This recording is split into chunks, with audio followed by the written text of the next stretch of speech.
Certains d'entre nous rêvaient à la littérature et fréquentaient ces soirées, au cours desquelles étaient lus des premiers textes. Elsa Triolet et Louis Aragon trônaient parmi eux. À plusieurs reprises, j'y ai accompagné des amis, et j'en ai gardé un souvenir pénible. Madame et monsieur faisaient dans les bonnes œuvres. Les courtisans venaient faire l'offrande de leur production.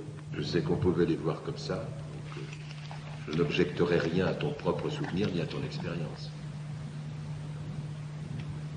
Si je devais dire quel est le mot, le trait de caractère qui dépeint le mieux Aragon, je dirais que c'est la bonté. Je sais, personne ne dit cela, mais moi quand même, quand je pense à lui, c'est le mot qui me vient à l'esprit, la bonté. La bonté d'Aragon. Il fait manger ceux qui ont faim. Il distribue de l'argent à ceux qui n'en ont pas. Il partage son manteau avec ceux qui ont froid. Il est généreux. Tu dis bonté à un chrétien, pour moi, est bon. Le mot bon ne peut désigner rien d'autre. Tu récuses la notion même. Pour moi, la notion, on est bon à l'église Sainte-Cécile quand on voit d'ici clocher. Non, ici, je m'arrête. Arrêtons-nous. Je suis en colère. Il est urgent que je fasse une critique. Cette critique que je te fais à toi vise au-delà de toi, d'autres personnes. Quelque chose m'a toujours frappé dans ton langage. Quelque chose qui m'a très vite séparé en pensée de vous. Nous. Oui, vous.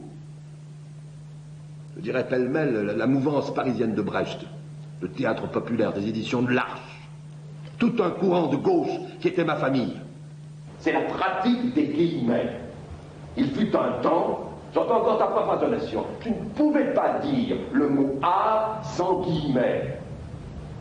Guillemets vocaux, intonation moqueuse ou goguenard, tu ne pouvais, tu ne peux toujours pas. La preuve, dire de quelqu'un, il est bon.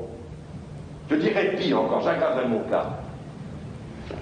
Si je veux parler du travail des acteurs, je dirais que ce travail nécessite la charité. Le mot charité est tant imprégné de Sainte-Cécile qu'il te semble insupportable. Passons donc sur charité. Prenons le mot art. Moi, quand j'ai commencé à penser vraiment, et à vraiment faire du théâtre, je me suis bâti sur l'idée de la revendication et de la reconquête des mots propres, du refus des guillemets. Je refuse d'utiliser des termes comme création artistique. Je ne peux pas employer d'autres mots que les mots propres. Et quand je dis l'art, il faut l'entendre. Et quand je dis de quelqu'un qu'il est bon, je ne veux pas être obligé d'expliquer ni de traduire. Conversation au pluriel avec Antoine Vitez à partir de ce soir, 18h, au jardin du lycée Saint-Joseph. Jean-Pierre Léonardini de l'Humanité, je vous laisse un petit peu nous inviter. J'ai envie de rebondir sur l'extrait que nous avons vu. Antoine Vitez, Jean-Claude Durand plutôt, qui l'incarne en quelque sorte, parle d'Aragon à ce moment-là. Enfin, c'est un moment important.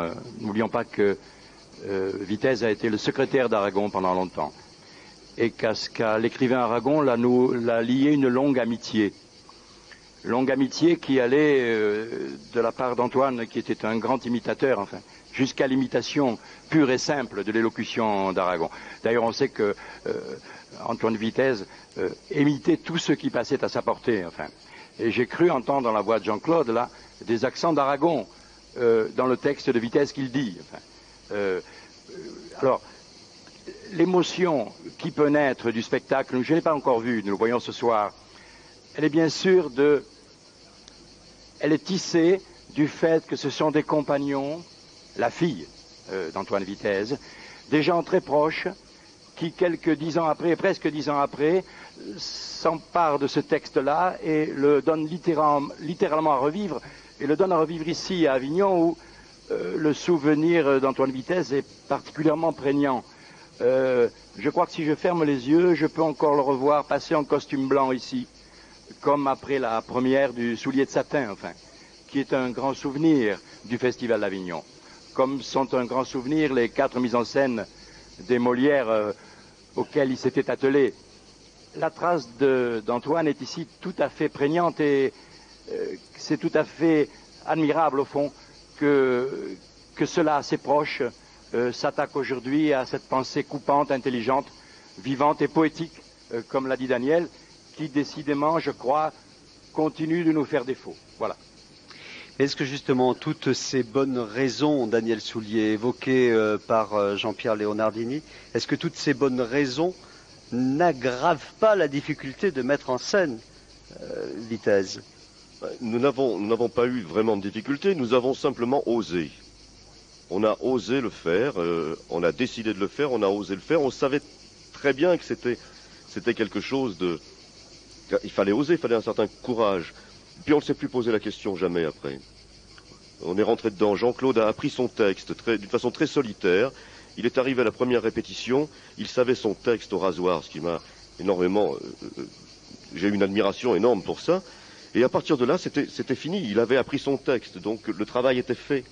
Enfin, il fallait le faire, mais on ne pouvait plus reculer. Il fallait l'échanger entre vous, parce que vous êtes aussi sur scène. Sur ce que disait Jean-Pierre Leonardini, sur ce côté entendre, retrouver en vous, Antoine Vitesse, Jean-Claude Durand. J'ai entendu Jean-Pierre Leonardini dire incarner, alors c'est une incarnation de fait.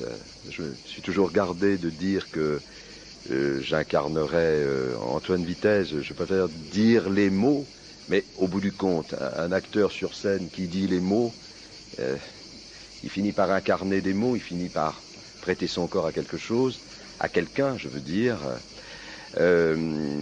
J'ai fait très attention à cela, j'ai pris beaucoup de recul. J'ai travaillé sur ce texte. C'est pas seulement par amitié ou par admiration, c'est vraiment parce que ce texte est admirable. C'est comme un grand poème. Ça parle de notre vie, de la vie, du théâtre, ça parle de la politique, ça parle de notre histoire, de la sienne, Antoine Vitesse, de leur histoire, comme Ferman Vitesse, mais aussi de la nôtre. Nous sommes impliqués dans cette histoire-là, au moins à un certain moment de cette histoire. Et au fond, le travail a été possible pour moi parce que j'ai pu prendre de la distance avec ces mots. Au fond, j'ai travaillé comme si j'avais travaillé sur Thomas Bernard ou sur Shakespeare. J'ai travaillé comme sur une fiction. Voilà, pour moi, j'ai travaillé comme s'il s'agissait d'une écriture de théâtre. Et comme s'il s'agit des mots d'un poète, le travail a été tout de même très simplifié. Mais on peut oublier les liens que l'on avait avec ce poète-là? Je dirais oui.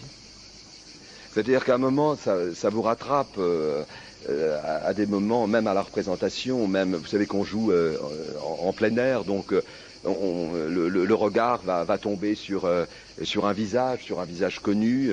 18h, on voit la salle en plus. Ah oui, on voit la salle. Nous avons l'habitude de la lumière électrique, d'être quand même isolés. mon regard est tombé sur Agnès Vitesse l'autre jour. Ça m'a énormément ému tout en parlant. Je sais bien qu'on ne doit pas regarder, mais qu'est-ce que vous voulez, c'est impossible. On a des yeux, on ne peut pas baisser le regard tout le temps. Donc le travail a été possible parce que il s'agit d'un grand texte. Jean-Pierre Leonardini. Oui, j'entends ce que disait Jean-Claude. L'histoire là du regard à ne pas échanger, mais c'est inévitable, il a raison, et tant mieux finalement, puisque d'après ce que je crois, ils n'ont pas fait une chose qui serait confite en dévotion. Dès lors qu'ils disent, dès lors que Vitesse est un classique, finalement, ce texte-là le devient, qu'on le veuille ou pas, il l'était déjà un peu de son vivant d'ailleurs, et cette posture ne lui déplaisait pas, parce qu'il ne faut pas oublier que c'est un homme de bel orgueil, Antoine Vitesse, enfin. Ce n'est pas un faux modeste. C'est un homme qui sait ce qu'il vaut et qui l'affirme avec des qualités parfois presque de tribun subtil, spirituel bien sûr, pas de batteur d'estrade. C'est un diplomate, c'est un homme politique aussi. C'est un homme qui avait beaucoup de vertus finalement. Et dès lors qu'il est classique, jouons-le comme un classique. Jouons-le comme on peut représenter Brecht ou Meyerhold. Il avait fait ça d'ailleurs. Jouons-le comme un grand pan de la mémoire du théâtre qui peut continuer de nous parler encore. Il me semble qu'on peut faire ça. Conscience de